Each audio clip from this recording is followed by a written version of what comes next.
That's so embarrassing. I felt so dumb. Can I just disappear?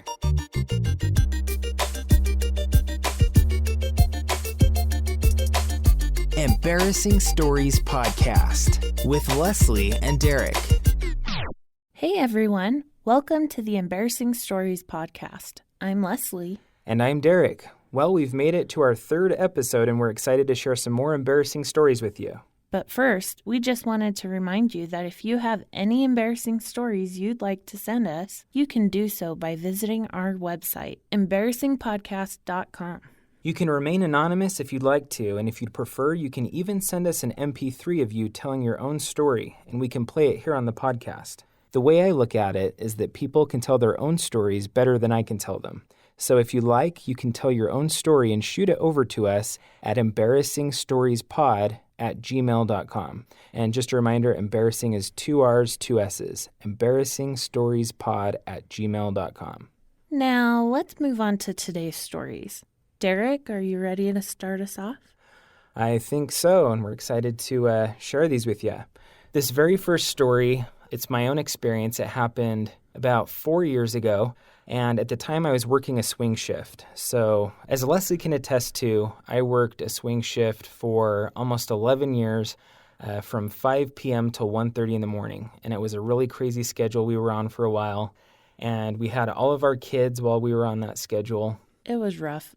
Yeah, just made life kind of crazy. But I was working the swing shift, and on this particular day, I was not feeling well. And I don't remember exactly what was going on. I don't know if I had just had a really bad headache or felt sick to my stomach. But whatever the cause was, whatever was going on, I did not feel well enough to go to work. So I called my supervisor, and he normally didn't get to work until the time my shift started. So I knew when I called him that I was getting his voicemail. And I called, and here's kind of how the voicemail went. This is similar to the message that I ended up leaving him. So we'll call him Bob. Hey, Bob, this is Derek. I'm not feeling very well today, and so I'm not going to be able to make it into work. I apologize for my absence, but I will see you tomorrow. Talk to you later. Love ya. Bye. And it wasn't until I finished leaving that voicemail and hung up the phone that I realized, oh my gosh, I said, I love you. I said, love ya to my supervisor, who is also a male and about my same age. And I was thinking, oh my gosh, that's so awkward. And it just came as a form of habit because whenever I get off the phone with Leslie or my parents or siblings, any family members, I've always said, love ya. And we always say love you to each other. And so just something that kind of slipped my mind there, not thinking I was talking to my supervisor and telling him I love him. You've never told me that. Never told you that one? No, I didn't. Yeah, probably because I was a little too embarrassed. I didn't want to tell you that I had told another man I love him, probably. Another man that wasn't family. Yeah. So I remember thinking, I'm going to be so embarrassed to see him at work tomorrow. And luckily, I didn't see him at work that day. I think I saw him 2 or 3 days later. He wasn't somebody we saw on a daily basis. And so the first time I saw him after that, he didn't mention anything about it. I wasn't going to bring it up. And I'm sure he understood it was just a simple mistake. But certainly embarrassing nonetheless. But hopefully he felt the love that day, I guess. Did he ever bring it up? No, never brought it up. I would have been teasing you. Yeah. Hey, love you, Derek. I think it was something we were both willing to just move past. So. Simple mistake, but no, he was a great guy. He was a good supervisor. I did have love for him, but didn't love him like that. But that's where I'm going to leave that one. That is embarrassing. Yeah. So if any of you can relate to that, if you've done anything like that before, maybe told somebody that you didn't mean to, that you love them, or had an awkward phone conversation or left an awkward voicemail, we'd love to hear a story like that. So shoot it over to us and we'll share it on a future episode. So what have you got for us, Les? I have a story from my sister, Becky, and she's writing in about how active she was in her sleep. Oh, okay. So I'm going to read a little bit of what she says and then add to it from my own memories. She says, by the time I turned 12, I was well known in my family for being an active sleeper. I would sleep talk a lot, and in the morning, I wouldn't remember any of it. That included arguing with my siblings. Now, I remember one morning waking up, and Becky and I shared a room, and our sister was mad at us. And she said that Becky and I were fighting, like screaming at each other back and forth. And Becky... In your sleep? Yeah, Becky and I were like, we were not fighting. We slept really good last night. Anyways, we were yelling at each other in our sleep. We had no idea. And we had a good relationship, so I don't... we must have been having some crazy dreams. It would be interesting to know what you were arguing about, because you would have to be thinking about it enough to be able to argue, like in your subconscious, but... I know. I don't even know. Interesting. So one time, she was laying on the bottom bunk. We had a wooden bunk bed, and she was sleeping, and she used her hands and feet to push the top bunk off of the pegs that it, like, kept it stuck on. No way. Yeah, and she was balancing it in the air with her hands and her feet. Holy cow. How old was she? She was just a little kid? She was maybe 10, 11, or 12 at the time. Wow. Superhuman strength Becky. Yeah. She's having a crazy, like, Tom Cruise type dream. Mission Impossible. Yep. And so I remember my parents going in and being like, no, don't wake her. Like, you don't wake somebody up while they're sleepwalking. And they had hurried really fast to talk through how to deal with the situation. And they got hold of the top bunk, pulled it off, and put it on the ground so she wouldn't drop it on herself while she slept. Oh, yeah, that's scary. It was a heavy bunk bed. Do a lot of damage, those big, heavy wooden bunk beds. Yeah, it was a heavy one. She also would wake up in random places and not remember getting there. So once I remember her waking up, or like I had found her over in the laundry room under the dirty laundry. Dirty laundry? We had a big family, and we had a laundry chute. So you just open the thing and shove it in, and it falls down to the laundry room. Mm-hmm. And so there would be a pile. And she climbed up in it and was sleeping soundly. That was her safe space. Yeah, her comfortable place. She didn't remember ever going there, which is hilarious, but she says yuck. Yeah. That is pretty gross. The worst of all was one night when she woke up to loud pounding. She wasn't sure what was going on. As she started to come to, she realized that she was sitting on the toilet with her pants down and bent over asleep with her head on the bathtub, because the bathtub wasn't too far from the toilet.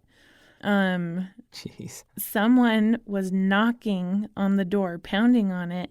She jumped up so fast and pulled her pants up in one fluid motion as she jumped. She then left the bathroom so quick. Yeah, that's not a fun way to be woken up, with pounding, and you're like, you wake up and you look around and you're like, what am I doing? Where am I? Yeah. What's going on? Oh, I'm in the bathroom. I don't have any clothes on. Yeah. Well, and as she says it, my family didn't let me live that one down for a long time. Yep, I could sleep anywhere, even on the toilet, which we haven't let her live it down, and now I'm telling you all about it. So what's the moral of the story? Having a sleepwalker in the family is not easy. Lands you in compromising positions. Yeah, for sure. Awesome. Well, thank you, Becky, for that story. Thanks, Beck. This next story comes from my mom. Hi, Mom. So this story happened back in February of 1986. And at the time, I was only 3 months old. So I was just a little guy. My older sister would have been just 2 years old. So on this particular night, my dad had gone out for a walk. He liked to go on nightly walks. He would leave kind of late, so he left at 9:30 at night, and so it was my mom, my sister, and I. So an hour after my dad left for his walk at 10:30, my mom decided to take the garbage out. It was something my dad normally did, but she wanted to take it out while he was gone so that he didn't have to worry about it when he got back from his walk. So she grabbed the garbage, she walked out the front door to take it out, and as soon as she stepped out the door, she heard it slam shut. She looked and realized that my sister, who was 2 years old, had pushed the door shut as soon as my mom had walked out with the garbage. Well, the door was locked, and so my mom was locked out of the house with my sister and I inside, a 2-year-old and a 3-month-old. That's stressful. Yeah. And I can imagine how panicked my mom was at that time. Toddlers are just so smart. Yeah, too smart for their own good sometimes. Yes. Get into trouble. But my mom said, talk about scared. She knocked on the door. She hollered my sister's name, Jacqueline. She was saying, Jacqueline. And my sister was crying and saying, Mommy, not realizing exactly what she had done. We lived across the street from a restaurant, and so my mom ran over to the restaurant that luckily was still open, was about to close, and she was able to talk to the manager, who my parents knew really well. My mom was in just a house dress, was embarrassed to run over there, but there was nobody else around to help, and she was in a house dress and slippers. I'm always in pajamas, so. Yeah, that's kind of the mom attire. I don't ever want to answer the door if somebody knocks, because I'm like, I'm not ready. Not ready. So my mom ran around, she knocked on the back door and told them that she was locked out of her house and that both of her kids were inside. She started to cry a little bit. The girl that she talked to said, they'll be okay, and the manager let my mom use their phone so that she could call the police. He gave my mom his coat so that she could kind of cover up. She was just in a house dress. She went back across the street to our house, and she knocked on the window, and Jacqueline was still crying, and she was sitting next to me trying to comfort me because I was also crying, not knowing what in the world is going on. And through the window, my mom was telling Jacqueline that everything was going to be okay, just doing her best to comfort us. The manager of the restaurant came over, and he said he would look for my dad, so he hopped in his car. So while the manager went to drive and find my dad on his walk, the police showed up about 20 minutes later. My mom said it was really cold outside. Remember, it's February, so in Utah we still have snow, and it's a really cold month. Freezing temps. Freezing. She's just in slippers, so her feet are cold. They were ice cold, and the restaurant manager and the police came back to say that they couldn't find my dad. Then another person at the restaurant decided that he was going to go help look too. What a mess. Yeah, big disaster.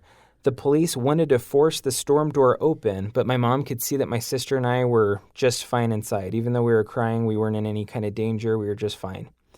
My mom knew that my dad was going to be home soon because at that point he'd been gone for over an hour, so he was probably just a few minutes away from home. So she waited, and when the police came back, my dad was just coming up the sidewalk. And the police said to my dad, "Do you live here? And did you know that your wife got locked out of the house?" And my dad was totally surprised, thinking like, how in the world did that happen? He said, "You are kidding." But luckily with my dad home, my mom was able to get inside without the police having to break a door or a window. So it all worked out. When my mom finally got in the house, she said that I had cried so much that I had finally just fallen asleep. Aww. And that Jacqueline was a really good little girl through it all and took good care of me. So thanks, Jacqueline. She's always looked out for me, and she was taking care of me even when she was 2 years old. And my mom says she was thankful that throughout that whole ordeal that my sister and I were safe and everything was all right. So Yeah, that's traumatizing. yeah, good ending to the story, but definitely an embarrassing moment. Yeah, for both your mom and your dad, I think. Yeah. Thanks for that story, Mom, and thanks for taking care of us, making sure we were all good that night. Going for some brownie points? A little bit of brown nose in there. But, trying to be the favorite child? oh, I don't have to try hard. I already am. It just comes naturally. It's natural. Okay. So, Les, I'll send it over to you for the last story of this episode. Sweet. Okay. Have you ever thought about starting your own podcast? I can tell you firsthand that starting a podcast was a great decision, but it can feel overwhelming if you don't know how to get started. That's where Buzzsprout comes in. Buzzsprout is the easiest and best way to launch a professional podcast. In fact, it's so good they've already helped over 100,000 people launch their own podcasts. Buzzsprout will get your podcast into every major podcasting platform, like Apple Podcasts, Spotify, Google Podcasts, and more. You also get a great-looking podcast website, audio players you can drop into other websites, detailed analytics to see how people are listening, tools to promote your episodes, and on and on. Plus, Buzzsprout publishes new blog posts, podcast episodes, and YouTube videos every week, so you can learn the ins and outs of podcasting from the people that know it best. To start your very own podcast and get a $20 Amazon gift card, follow the link in the show notes. This lets Buzzsprout know that we sent you and helps support our show. Buzzsprout, the easiest way to start a podcast. Now, back to more embarrassing stories. All right. So mine is about me. It's always about you. Why Everything's me? always about you. Derek was actually with me when this happened. So we went to the grocery store, and I remember it was the Saturday before Easter, and it was pretty packed. So we were just doing our regular grocery shopping, and we went over to the milk area, and there were people everywhere. And so I pulled my cart off to the side. Both Derek and I had a cart so we could do different shopping. I could do grocery and he could do the other. I get all the healthy food. She gets all the junk food in her cart. That's kind of how that worked, right? No. Easter shopping. Okay.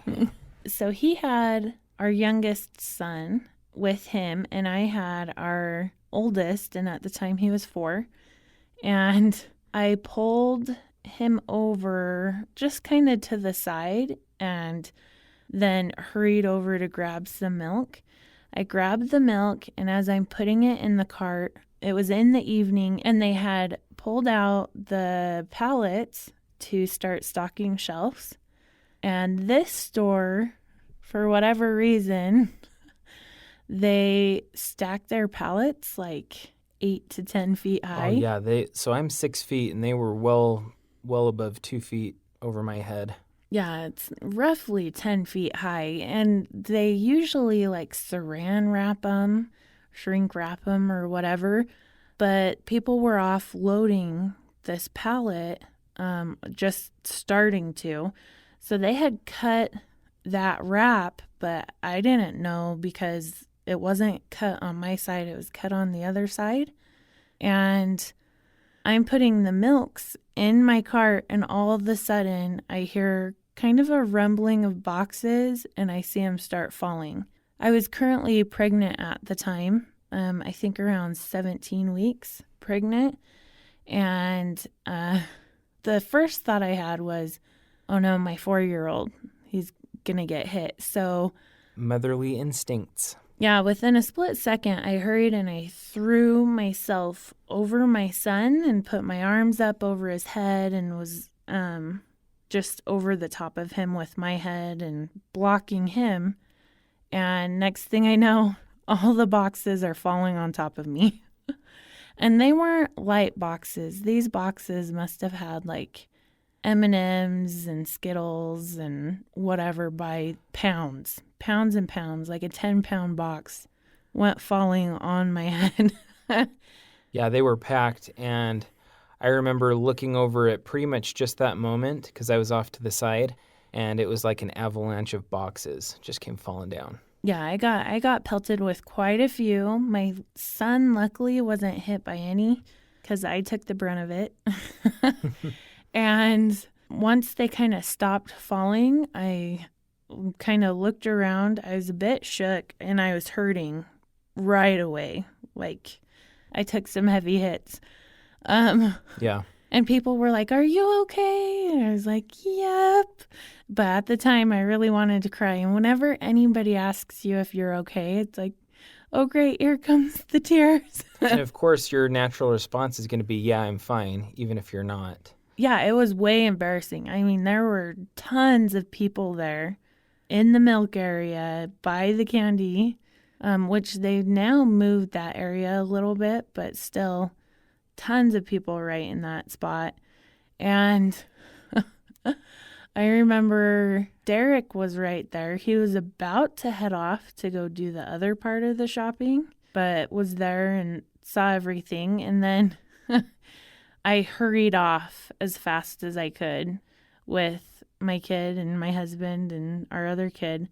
And we went into, I think it was the paper towel aisle. Mm-hmm. Just a couple of aisles over. Yeah, and I just started sobbing. Like really bad sobbing.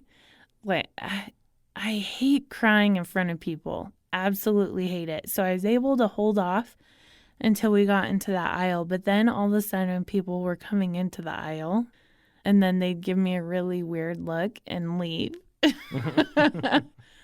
And it's kind of like, get out of here. This is my aisle and I'm having a breakdown. Don't watch me in this moment. It was so awkward. Oh, it was the worst. And then the store's manager came over and I was still sobbing on Derek. Mm-hmm. And the store's manager came over and was asking me where I got hit and where I could feel it. And oh, it was a mess. And I was just sobbing the entire time. So it was, for me, super embarrassing because I really hate crying in front of people. Mm-hmm. Like, I hate crying in front of my parents. Yeah.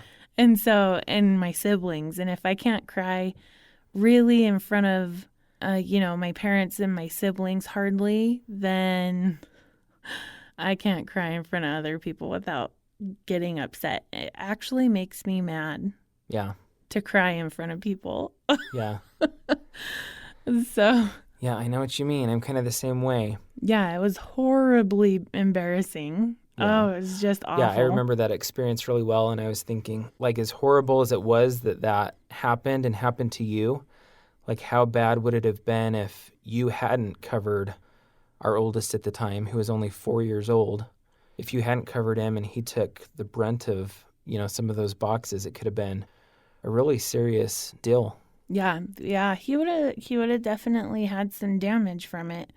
Just to kind of finish out what happened, I ended up going to the hospital the next day because I was in a lot of pain and I had to have x-rays. So I was pregnant and they had to cover me with all of these different, what are they, like iron shields? I don't know. What do they put on you? Like at the dentist's office, they put those. Oh, yeah. Okay. Just kind of that cover. Yeah. So they had to cover me with a whole ton of those around my midsection to keep the baby safe while I had to get x-rays. And I had suffered some injuries and the store was complete butt about it. Yeah, they seemed concerned after it happened when the manager came over and talked to her.